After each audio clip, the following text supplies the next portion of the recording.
Welcome. Hello, Tabitha, Hannah, Little Twisted, Sunny. Welcome, everybody, to another edition on a Tuesday night. Hey, Tess, thanks for joining us. Is everybody sliding in? How are you doing there, Christina and Michael? Doing wonderful. How are you, Grizz? Doing fabulous. Yeah, everybody's starting to slide in. We got a really nice guest tonight. Yeah, welcome, guys. Thank you. Great to have you on the show. So, Christina, how do you want to start this one? Well, I just want to say hello to all of our beautiful family that is in here tonight. It makes my heart so happy to see so many of y'all coming over from the other platforms to hang out with us. Hey, Melinda. Hey, Lachelle. Tess. I love seeing you guys here so much. So tonight, I am so honored to be able to introduce you guys to this man that we're having on our show. I did put together a little something and I had to write it down because it's a little long and it's talking all about how amazing he is. So I'm going to go ahead and read that to you. And then we're going to show you a little bit of a clip of his video. And I'm just going to go ahead and get right into it. So Bill Howard is an aspiring filmmaker known for his dedication and meticulous approach to his craft. His journey into filmmaking began with a deep passion for storytelling, nurtured by years of watching classic cinema and exploring various genres. Bill's vision as a filmmaker is to create impactful narratives that resonate with diverse audiences, blending innovative techniques with traditional storytelling. Professionally, Bill is recognized for his strong work ethic and collaborative spirit. He has honed his skills through various roles in the film industry, including assistant directing, scriptwriting, and editing. Each project he undertakes is marked by a commitment to excellence, whether it's a short film, documentary, or a promotional video. His attention to detail and ability to see the bigger picture has earned him the respect of his peers and his collaborators. Beyond his technical skills, Bill is also deeply committed to using film as a medium for social change. He believes in the power of cinema to challenge perspectives and inspire action. This belief drives him to take on projects that tackle important social issues, aiming to spark conversations and make a difference. As a professional, Bill is constantly seeking opportunities to grow and evolve. He is committed to lifelong learning, regularly attending workshops, networking with industry veterans, and staying updated on the latest trends and technologies in filmmaking. Bill Howard's passion, professionalism, and dedication to his craft make him a promising figure in the world of filmmaking. Please join us to show you a glimpse of Bill Howard's success from the past to the present. Sit back and look at the inspiration that Bill has brought us and the world.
Wow. So, without further ado, can we please give Bill Howard a big, humongous outlaw family welcome? That Hi, is kind right. sir. How are you? Hey, Bill, everybody. fantastic. Outstanding. I'm sorry your fans and your viewers had to watch all of that. Apparently they liked it. Apparently they did.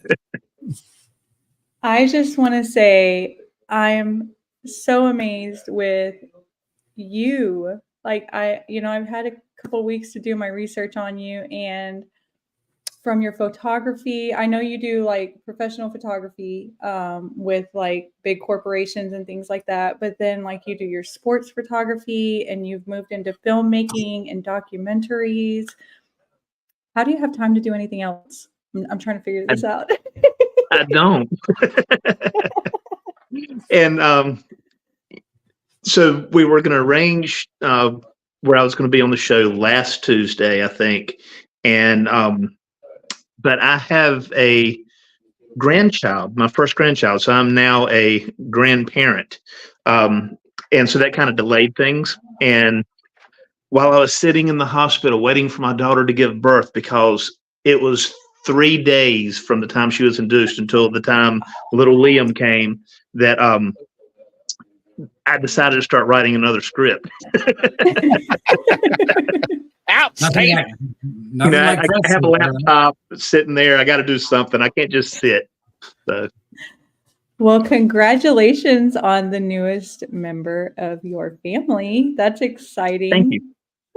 And I tell everybody this. So the baby's name is Liam, and it's the last 4 letters of William, and that never dawned on me. Wow. And so, so he's named after me and my family. My wife's father's name was also Bill, so named after him. And then her husband's family has William in it too. So it works out for everybody. That is awesome. So how does it feel to be a grandpa? Old. Oh, no, don't say that. Don't say that. Shut the front I feel door, Bill. old. Whatever. But I'm a little scraggly. I'm trying to catch up with Grizz there. Hey, I trimmed. Hey, look at me. I trimmed. I mean, look, we could just about be brothers. We've got the same hairstyle, the same beard. Right? Outstanding. So out of all of the work that you have done, I know you have one coming soon.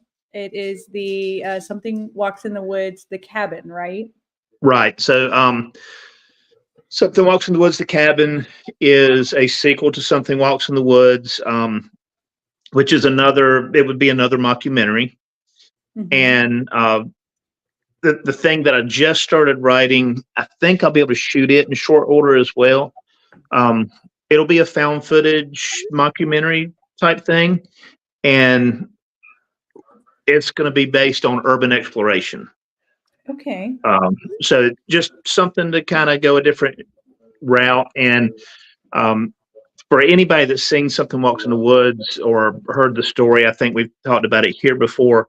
My marketing for Something Walks in the Woods was based off of a viral TikTok thing that was going on back in 2020, where this lady kept seeing something walk across the woods across from her house. And so I just kind of recreated what she was doing and built the channel on, or built a channel and a TikTok and Instagram, all that on just, interviewing people. Have you seen the figure that, walks in the woods? Right. And because then it walks, I was right. going to say it walks like right in the tree line. For the people who don't know about this, the figure, it walks right in the tree line, right across the road from her house, I believe it is. And she made a TikTok about it and it went viral. And that's where you got the inspiration for the first movie. Right. And so that way I created some reality to it. A good found footage is always something that seems real. So I was trying to make it as real as possible. I had people sending me footage of figures they've seen. I had people asking where it was because they want to go see it. So when I say viral, it's not like some of these channels that have millions and millions of views, but I had some that hit like 600,000 views. Right. So that was a good build up to Something Walks in the Woods to release of the film. And so the one I started writing on the urban exploration, I'm going to kind of do it the same way. And so this is an insider. And, this is your inside baseball knowledge, right? We're going to give you the marketing side of how we, my thought process in trying to build the hype for it. I'm never going to be seen on this little urban exploration channel that I'm going to build, but it's going to lead into the film it'd be called Urbex. Okay. And so I've got to work out some of the creepy details that I want in it. But it's going to be kind of minimalistic as far as the budget, but based on, that's one good thing about found footage type films is you can go cheap and still have a product simply because that's what people want to see. Right. When you started doing the film, Something in the Woods, did you think you were going to make it have like sequels and? Yes, I've actually got it set up for 5. Okay. So I've got 2 of the other scripts written and then the outlines for the others. And so the Something Walks in the Woods series, I don't know if the viewers and if you all know about the Blackwell Ghost series of films by Turner Clay. That was kind of my inspiration. And they're mockumentaries. And I noticed on the business side, he never had more than 2 other people in his films, one of which was his wife. So he was able to keep a very minimal budget. The house where Ms. Blackwell lived was actually his house. Then he moved to Florida, so he transferred everything and started going a different route in Florida. And he's on film 8 and he's working on film 9 now. So I was like, I can build something like that, I think. And I just got to build it up properly. So the first 3 films are going to be mockumentary style. The 4th one was going to be a narrative. And then the 5th one would close out the series again in a mockumentary style. Okay, that's awesome. And I love that you started it with the idea that you knew, like, we're doing all of these. So with talking about getting starts, where did you get your start at? So my prior life, I was a service manager, mostly with General Motors dealerships. Okay. During the final few years of that, I went to college to become a journalist. I wanted to be a sports writer. I'm an outdoorsman, hence like the Great Dismal and Something Walks in the Woods. I'm out in the woods with a tent and stuff like that, right? So, because that's where I feel at home. And I answered an ad, I think it was on Craigslist, where there was a newspaper in the mountains of North Carolina looking for an outdoors writer. So I figured the best way to show them what I could do is write my first column and send it in. And I got the little side gig to do that, as well as for my local newspaper. I sent it to them, and because we hadn't had an outdoors writer for our paper in a few years at that time. At the height, I was writing for 16 different newspapers as a side gig with the outdoors column, as well as doing a paddling column for a regional magazine, and then doing some freelance work as well for other magazines.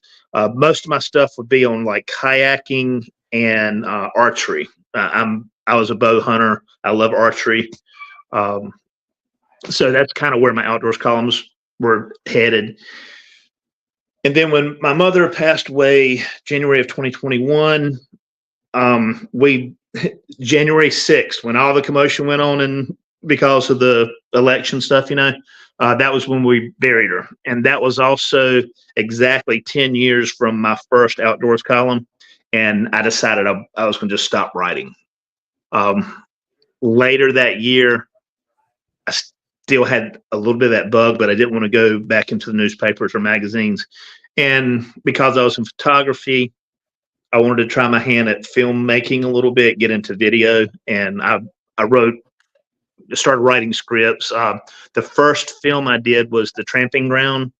I co-produced, co-directed, and was the DP for it. Mm-hmm. And I was pretty pleased with the visuals that I got. I try to think a lot in the mind of how I do photography. Right. But it was somebody else's story. Okay. And since I was a writer, I said, I'll try to write my own stuff. And so the first one I wrote was The Great Dismal. There's a lot of things I could have done differently as far as the filming side of it, but the script I think was pretty solid. It won the Toronto Film and Script Awards that year. Oh wow! And which I was pleasantly surprised with that. Right. While I was shooting that's when I came up with Something Walks in the Woods, and I figured, okay, that's something I can shoot myself in just a couple of days, other than the little cameos I had at the very end of the film, and so I did that. That was to allow me to figure out how to do distribution Right. with the Great Dismal. And the other one, I was doing and I'm sorry, I'm carrying on. Y'all can stop me anytime. No, you're fine. I love listening. I mean, I have a million questions, but I love listening. Like this lets us get to know you and where you came from, and just the amazingness of your story. The little clip you saw of the story about aliens, U.S. government, and Arnie Smith. Right. That's technically a mockumentary, but it's based on truth. I was shooting a calendar for a company for Cold War patriots. So these are Cold War veterans that had various issues. We talked prior about VA stuff like that too. So that sent me throughout the U.S. and based on a conversation I had with someone in Ohio, is where the Incredulous case came about. And so I just kind of wrote the 3 parts of the interviews that I did based on what the one person told me. And I was able to separate it out because he won't talk on camera. I mean, when he was telling me the story, he told me to lay my cell phone down, cut my cell phone off and lay it on the ground. And we walked into a cornfield about 50, 75 yards. So he could tell me this story about the aliens and the U.S. government. Right. So I just kind of put that together and I added a little bit to it too. I mean, as Hollywood as you can get it for it not being Hollywood. Right. But again, that was to test distribution before Great Dismal was finished. Okay. So speaking of your the Incredulous Case movie, how much of that do you believe in? Do you believe in cryptids, paranormal, spiritual encounters? So the Incredulous Case evidently was real enough to at least some people that people contacted me about it and started telling me about their own encounters. And this gentleman that carried me out into the cornfield, he told me the week before the Pentagon released information saying that there's otherworldly craft out there that we can't explain. He told me that was coming out. So all this stuff that he was telling me, I was like, man, this is a crackpot, right? And then that Friday is when the Pentagon released that information. I'm like, holy crap, this guy got that right. Maybe the rest of this is right. So as these people contacted me, I started joining various UFO experiencers on Facebook, on social media, and just started kind of reading some of the stuff that was popping up. And I said, you know what? If the government says that UFOs are real, they just call them UAPs now. Right. Maybe if we take it a step further, what about all these people that have been abducted or been face to face with aliens or otherworldly entities? And so I did encounters, and encounters, the complete interviews. The way I decided to do it was they're very raw videos. So it's not your typical documentary where you interview with someone. This is beginning to end. You see me cutting the camera on, you see me cut the camera off. Interviews with these people because it was important to me for them to tell their story. Right. I didn't want to sensationalize it. I didn't want to add commentary. I wanted to hear their story. And then the audience can figure out if they feel like it's real or not. And hopefully, not only that aspect of it, but hopefully people that have experienced stuff, that they would see they're not the only ones that are experiencing it. Other people have too, not just military officials that saw a blip on a radar. Right. And while I was filming that, I filmed that throughout the U.S. There's currently 2 seasons out. And I've already started filming for a 3rd season. It'll be 5 interviews split amongst 6 episodes. And I saw things. I've got footage of things. But under the same context, I didn't want to share that in encounters because it makes it too convenient as a filmmaker to have my own experiences when I'm trying to show others.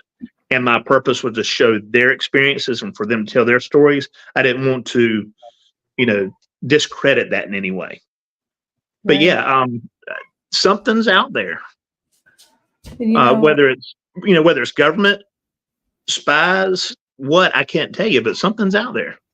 right. And I love the way that you're saying that you give them the time to tell their story and not feel like it's being judged or like, so on this podcast, Love and Light, that's exactly what we try to do. Michael and I go out into the TikTok community. I'm on the Facebook and the Instagram, and on here, I have another podcast that I do where I talk about spirituality. And all of what we try to do is exactly what you're talking about. Like, just give people their voice and let them describe their journey that they've been on, and know that they're not alone, that there is, there is unconditional love out here. There is kindness and compassion and all of these amazing things. So I love hearing that you're actually making your documentaries about this. Like, that's incredible. Yeah. And I didn't, I don't want to necessarily softball it either. I want to ask them, everybody that I interviewed, one of my questions is, have you ever been on acid? Do you have these visions? Have you had these visions all your life? Because that's something that somebody's going to ask. That's the first thing somebody will discredit. The dude's psycho, the dude's schizophrenic, something like that. Okay, let's go ahead and get that elephant out of the room, and let's hear what you're experiencing. It's very much like the George Norrie Coast to Coast AM type interview. I'm not there to be a skeptic on them. I'm there to, let's see what you've experienced, whether it's real or not. I'm not going to judge that, but let's see what it's about. Right. So I feel like this goes into, Michael, did you have something you wanted to say? Yeah, real quick, if I may. Yeah. Welcome, Mr. Howard. Thanks. And great. It's been awesome to meet you. Love the film. Just a real simple, quick question I had for the viewers out there that really don't know what a mockumentary is. Can you elaborate and explain that a little bit? Say that one more time. For the viewers out there that really don't know what a mockumentary is, can you explain and elaborate on that a little more? So a mockumentary is something that it's a type of film that's made to look like a documentary, but it's either scripted or ad-libbed, but it's not real, is the best way I can explain it. Paranormal Activity is kind of like a mockumentary, except you don't have a host. Mockumentaries fall in that found footage genre. I'm trying to think of a really good one right off the bat. The Blackwell Ghost series, all of that's mockumentary type stuff. I would say a good example is yours. Exactly. Something Walks in the Woods definitely is, and Incredulous Case definitely is. Well, thanks for that. It's where, in found footage, usually the reason it's found is because the person died and you found the footage, right? Right. Where a mockumentary, I get to live through it so that I can have a sequel. So with talking about the film and putting everything together, what role does cinematography play in conveying the themes or the emotions of your film? A lot. So let's talk about Something Walks in the Woods a little bit. As I was creating that, as far as putting the script down, I had a scene in my head in which I have a glowing tent, a campfire, the darkness of the night and the woods is just, it feels like it's encroaching. And so that's why when you saw that first part of that clip and you see the tents, down here, like this big in the frame, and all of this is dark to show, it makes you feel alone. that's the way I pictured it. That, so that's kind of what I had to build up to that scene and then exit from that scene because I knew I wanted that scene. Right. If that makes sense. Yeah. So yeah, I'll have The Plantation is a narrative and it's a thriller. One of my actors explained it as a cross between Get Out and Ozark. And that's a pretty good description. It's meant to be 3 films, but it's a standalone in case I can't film the second, third. It's my most expensive project by far. I've got 29 different actors I've got to have in it.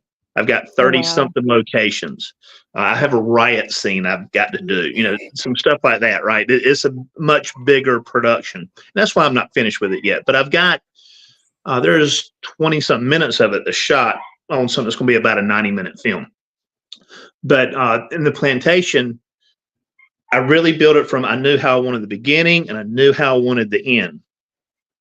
And then I just had to create everything in the middle. And as I was doing that, I was like, well, it's much too big of a story to be told in one film.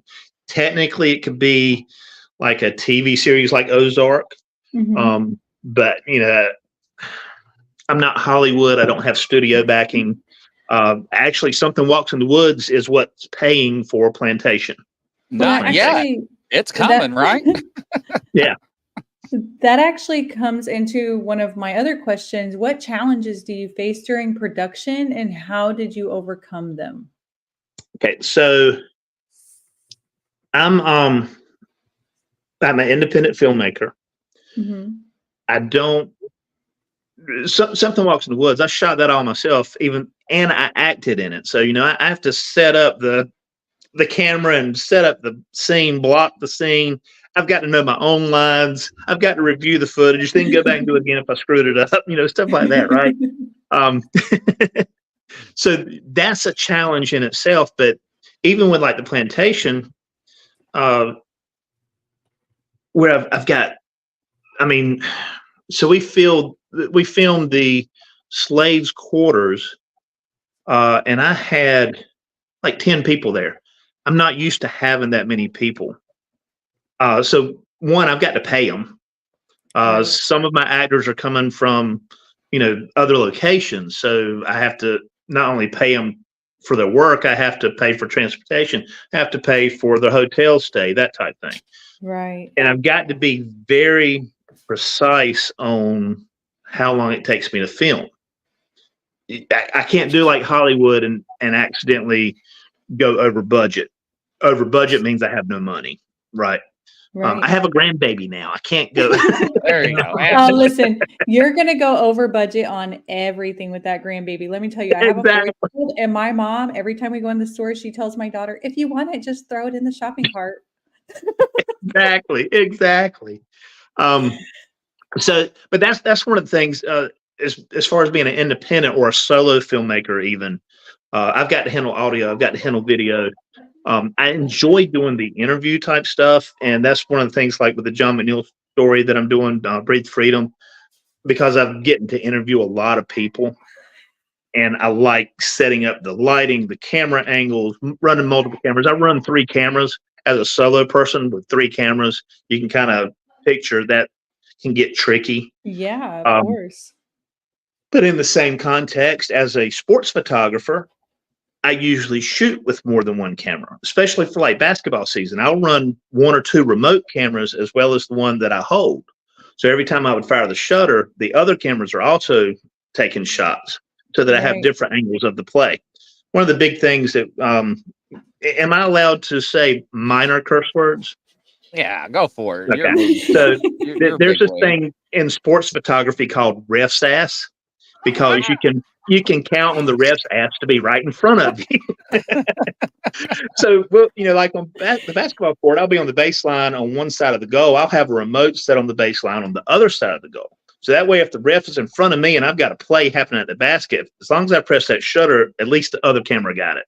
Right. Or I may have a camera in the catwalk just for a different angle. Or like for the ACC tournament, I would run a camera, a wide angle, like mid court or quarter court and kind of catch the whole, like if there's a fast break, I can catch the person leading with the defense trying to chase them down, that type stuff.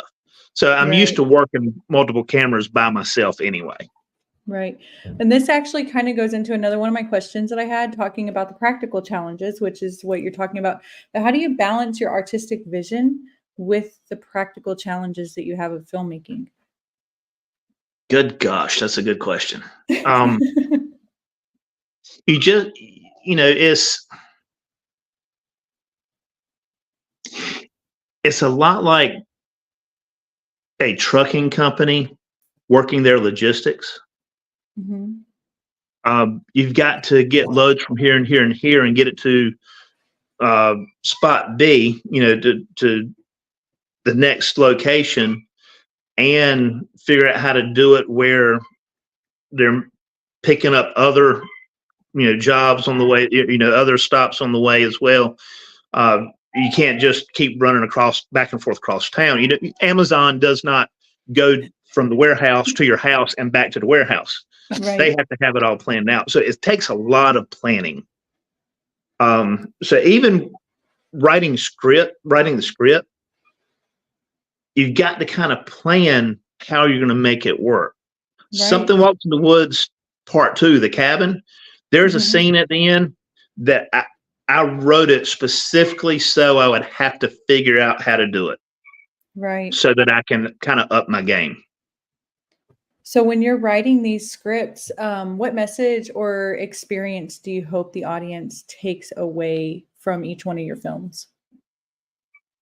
The more they watch it, the more information they'll get. There's hidden things in a lot of it. I'm a circular writer. So, you know, what begins is often what ends. In The Great Dismal, I've got this scene at the beginning where we're in the condo that Jefferson lives in with his uncle. And I did a one shot on it. I'm not used to doing one shots. I'm used to, like, you know, getting a quick angle, stuff like that. But I wanted to test myself. So I did a one shot where he shuts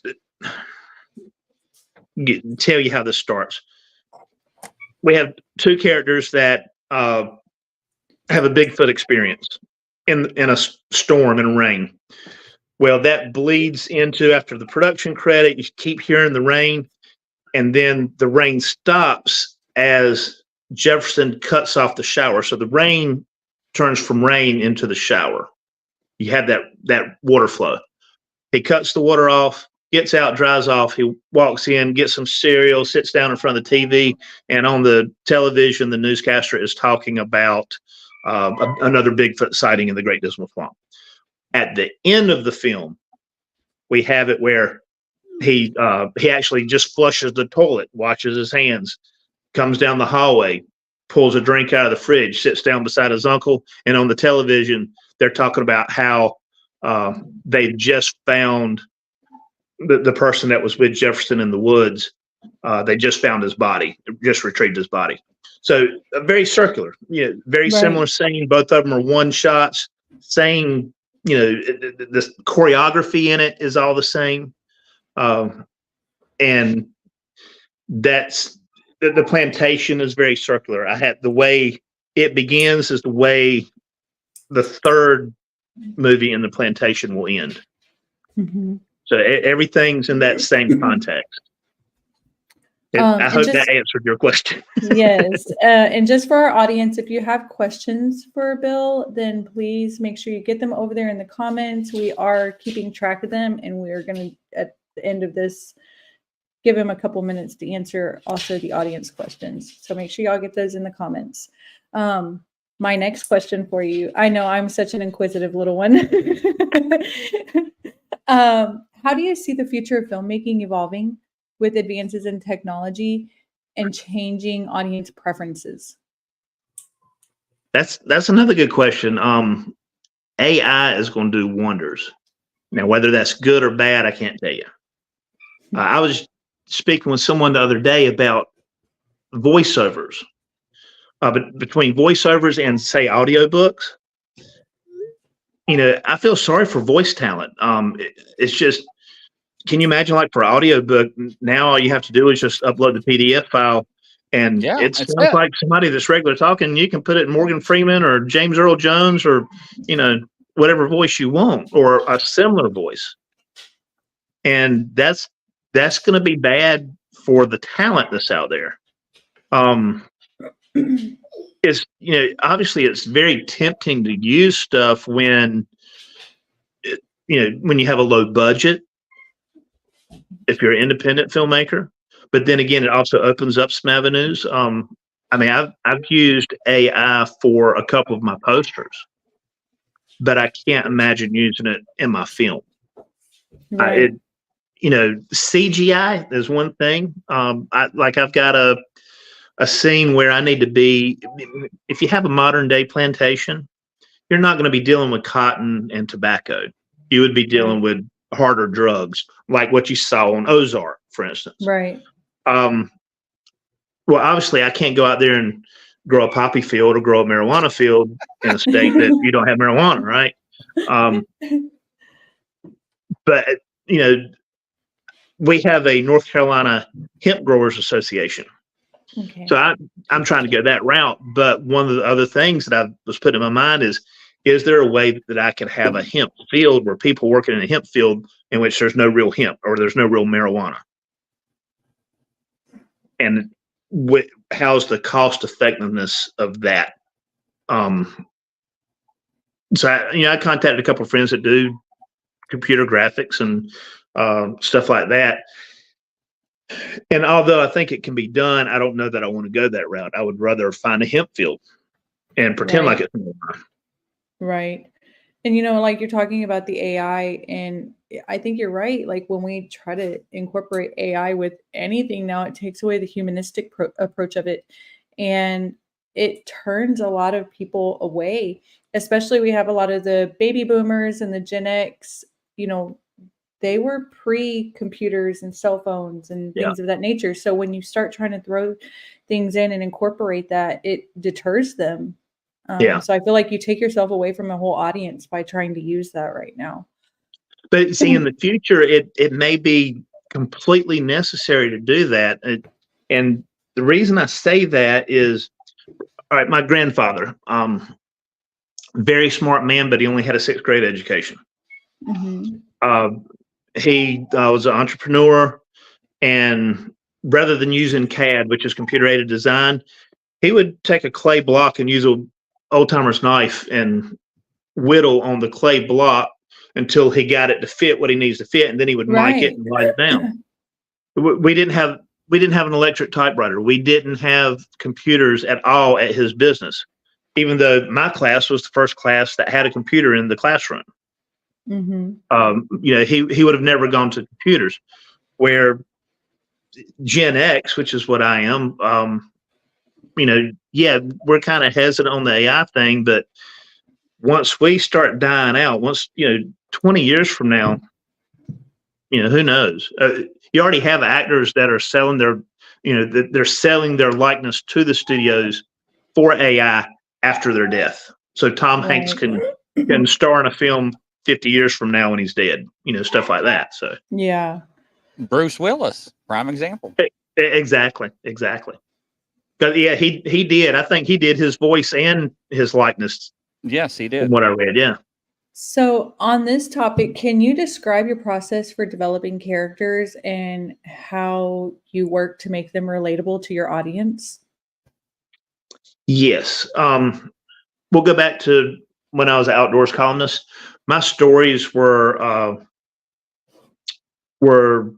kind of talking about, it wasn't like hunting and fishing techniques or reports. It was more or less like talking about the first time my granddad carried me hunting, the gun that passed down to me, the first time I went hunting when I was 8 or whatever, taking my son for the first time fishing. That was the stories that I would do. And being a columnist is so much better than being a reporter, because I can talk in my writing as I would talk to you. I can use y'all if I want to. Right. I don't have to go by AP standards. so I try to do that with the characters, and I'll build how I want the character to be, the persona, and then I just try to make it as if I was talking to someone and how I'd expect them to talk back to me. The guy that played the hermit, so the hermit is the world's longest end credit scene, holds the world record for it. Not officially through Guinness because I haven't paid for it, but it's the longest one. But he's the guy that's got the long beard. You'll see that he's in Birds Aren't Real, the concept short, The Hermit, and then in The Great Dismal. That was one of the things he told. He's from New York City. William English is a fantastic actor, tremendous actor. And when I talked to him on the phone and told him that he's perfect for what I wanted and he's got the role, he said, "Can you tell me his backstory?" I said, "We can come up with one." And that's where we came up with The Hermit short. That's kind of a prequel to The Great Dismal, telling how the hermit became a hermit. Right. Because some actors need that. They need to know their history in order to be the character. Right. Jameson played Jefferson and played it exactly the way I wanted him to play it. It's a growth movie for him, in which at the beginning he's very timid. His uncle's always his protector. And then at the end of the film, he had to grow up because the guy he went into the woods with looking for Bigfoot died, and he's got to become a man out there, even though he's 6'3" and he's a man. He's not a man mentally yet. Right. He had to build into that character. Right. And William and I constantly talked with him through that role, through the film. Okay, this is when you're starting to show it a little more. This is when you've got to build yourself up where you take control. And we coached him along in that, because he had a long range he had to fill there. And because I knew it was a role in which there was a range, that grow up aspect.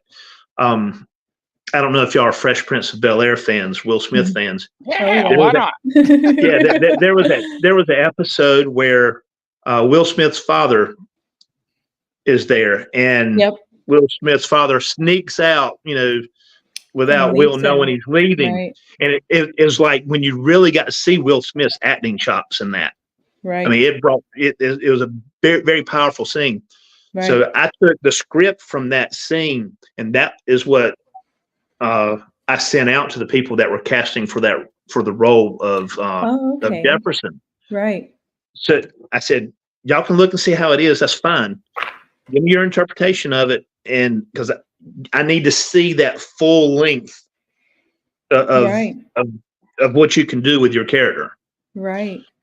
I have one last story for you, and then I'm going to get to the couple of comments we have from the audience. What inspired your story or your concept for your films? Well, we talked about Something Walks in the Woods, and kind of why I did both that and Incredulous Case were to teach me how to do distribution on my own for Great Dismal. The Urbex thing, that is the script that I've just finished writing. It's kind of the same concept as Something Walks in the Woods. It's something I can film quickly while I'm waiting for my other films to finish, or where I can do something with them. The Plantation, I'm very much my concept of my films is very much like Jordan Peele or M. Night Shyamalan. In which there's a twist, right? And so the Plantation, I took stereotypes with big social justice thing going on right now, right? So, and I'm hoping this does not offend anyone, but I took it as, okay, if a black person, they say the white man's trying to keep them down. The white man says, you ain't never known a slave. What if there was? What if we had a modern day plantation? So that's where the Plantation came from.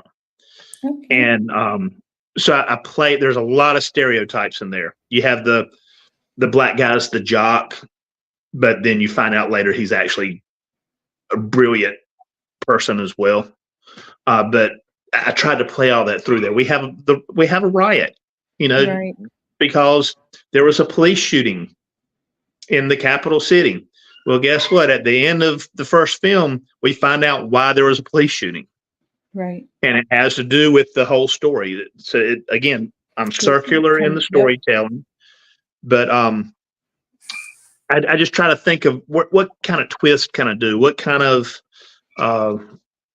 what can I do to surprise the audience or make? I want, after the film, I want somebody to go, that was interesting. I want more. I wonder if I missed anything. I need to watch it a second time and a third time. Yeah. That makes the best filmmakers, producers, directors. I mean, that's how you keep your audience. That's how you reel them back in and keep being able to do what you're doing. The first comment that I want to get to, Sunny11 said, Bill Howard's seeing the UFO made me believe there's more other living things out there. Exactly. In the mockumentary I did, The Incredulous Case of Aliens, U.S. Government, and Arnie Smith, I'm sitting on the salt flats in Utah, and I've got my FK Cruisers parked to the back. And in that dialogue where I'm talking to the camera there, I'm explaining that why wouldn't aliens want to visit the Earth? We're like a giant petri dish. Right. I mean, look at all the different life forms we have here, all the different environments. I mean, we've got, Antarctica and the Arctic. So Antarctica, I was reading something the other day about there's these valleys there that have 200-mile-per-hour winds that blow through, and there's no precipitation at all. So it's actually one of the driest places on Earth. And the 200-mile-per-hour winds means the winds keep the ice from forming there. And then, we have creatures at the bottom of the sea. We have creatures that grow beside volcanic vents in the oceans. And then we have people that, we have animals and stuff on land that are breathing air rather than taking oxygen from water. We have jellyfish that don't have blood, starfish that don't have blood, stuff like that. So, yeah, we're like a giant petri dish. Why wouldn't aliens be interested in our planet? Exactly. We have a little bit of everything here. Yeah. The next one was from Brian Barber. He said, what's the one project Bill has done that he wants to be remembered for, so far as it sounds like more great things are coming? So the current project that's out, I'm going to give three answers here. The current project that's out is Something Walks in the Woods. It came out exactly how I wanted it. Whether people like it or not, I don't care. It's exactly what I envisioned. I'm really pleased with the way that came out. The second is a real documentary I'm doing called Breathe Freedom, the John McNeil story. John is somebody that he was he was 1 year older than me and was McDonald's All-American in basketball here in North Carolina at the high school that I went to. And he was he had an incident in Georgia in which somebody attacked him and had already threatened his son's life. John shot him. John's black, and John was sentenced to life in prison. He was not allowed to use self-defense in his defense in the trial.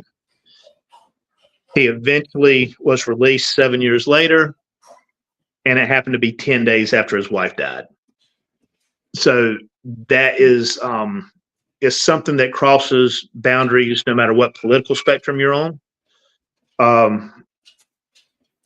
It's a heartfelt story because he lost his wife. He also lost his mother while he was in prison, and now he's doing really good things for the community. So that's kind of that's something that means a lot to me.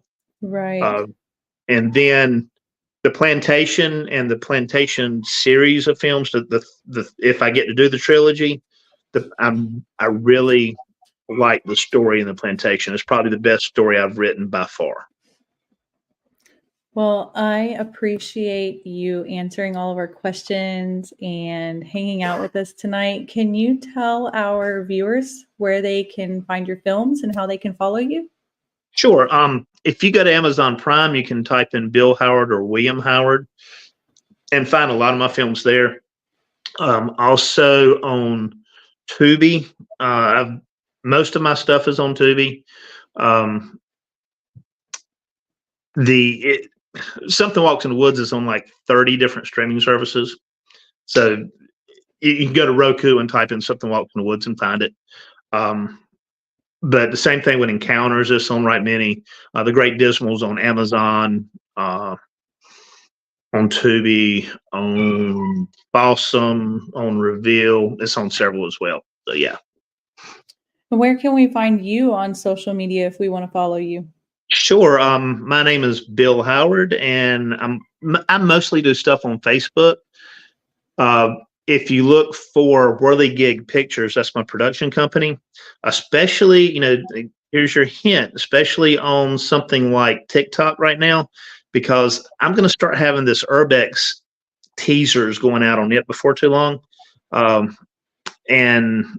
But you can find me on YouTube. I've got a channel there that I don't post regularly, but I post periodically. But mainly Facebook. Bill Howard is the best place to find me. Awesome. And then my website, you can go to wjhowardphoto.com. Will be the easiest thing to remember for that. But worthygigpictures.com as well. It's the same website. Thank you so much. And I would love to be able to invite you back for a round 2 so that maybe we can hear about your fossils. Certainly, because I hadn't even mentioned that.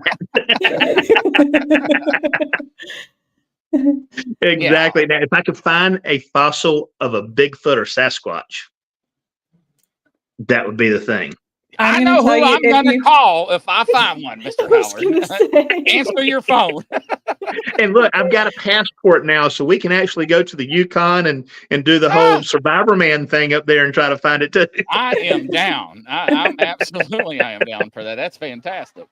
So everybody in the audience is going nuts, Mr. Howard. What is on your wall behind you? All right, so I'm going to lean this up. Oh, goodness. I told you I was a hunter, and so that's a tundra swan that my oldest son and I, when he was 6, we went tundra swan hunting. We got permits here in North Carolina, and I got mine pretty early in the hunt, and my son made a 75-yard shot with a sawed-off 20 gauge to get his. Oh, and I was so proud of him. That would be too. And then I've got this great photo, him and I walking off the field, and we've got our guns on one shoulder and our birds hanging over the other, and over his shoulder, the bird's actually dragging the ground. Wow. Fantastic. But I will show you. So you see the buffalo over there. Yeah. That was with an archery hunt in North Dakota. So wow. Fantastic. Yeah, I like hunting. Well, if you're I don't get to hunt as much anymore because I'm making films. Right. Well, thank you, Mr. Howard, for taking time out of your busy schedule to come on. Certainly. And we'll definitely have you back because a lot of people don't know about your fossil collection. Yeah. And, what you do. That's interesting. Yeah, we can go on that. We certainly will. Absolutely. And ladies and gentlemen, y'all have a good night. Make sure and follow Mr. Howard. And from coast to coast, around the world, everybody, Godspeed. We'll see you on the flip side. Bye-bye.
Coming to a YouTube channel near you.